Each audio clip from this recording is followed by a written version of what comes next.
বলদ আসামি বসে বসে বাঁশি বাজাচ্ছে, তার কোনো শাস্তির ভয় লাগে না। আর এদেরকে একে অপরের সাথে শিকল দিয়ে বেঁধে রাখে যাতে পালাতে না পারে। এদিকে বিড়াল আর কুকুর একসাথে বেঁধে রাখায় কুকুর রেগে বলে ওঠে,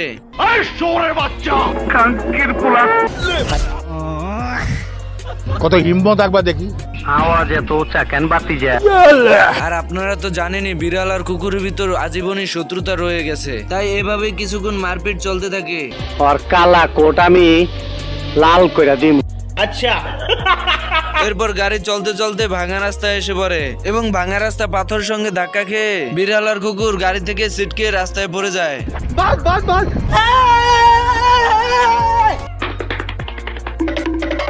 এভাবে দৌড়তে দৌড়তে হঠাৎ বিড়াল গাছের ফাঁকে আটকে পড়ে।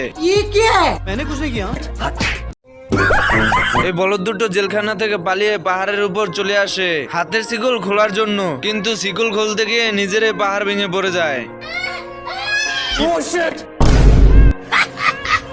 এরপর দুই বলদ চলে আসে হাতের শিকল বোম দিয়ে খোলার জন্য। তুমি কি পাগল হইলে না মাথা খারাপ? মানে কি পরিমাণ বলদ হলে বোম দিয়ে হাতের শিকল খোলার রিস্ক নেয়। এরপর দুই বলদে বুদ্ধি করে বোমটি নিয়ে গর্তের ভিতর ফেলে দেয় আর বলদ দুটো দৌড়ে নিচে গিয়ে দাঁড়ায়। এর ভিতরে সেই বোমটা তাদের সামনে এসে পড়ে। এই লন পাজারো জিবের চাবি।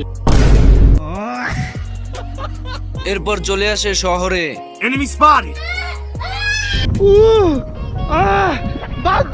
শহরে শিকল খুলতে এসে বিপদ দেখে পালিয়ে যায়। এরপর পরিবেশ একটু ঠান্ডা হতেই দুজন বেরিয়ে এসে কুকুর বিড়ালকে বলতে থাকে, প্লিজ ভাই একটা মালের নম্বর জোগাড় করে দে। আমার চ্যাটার মাল।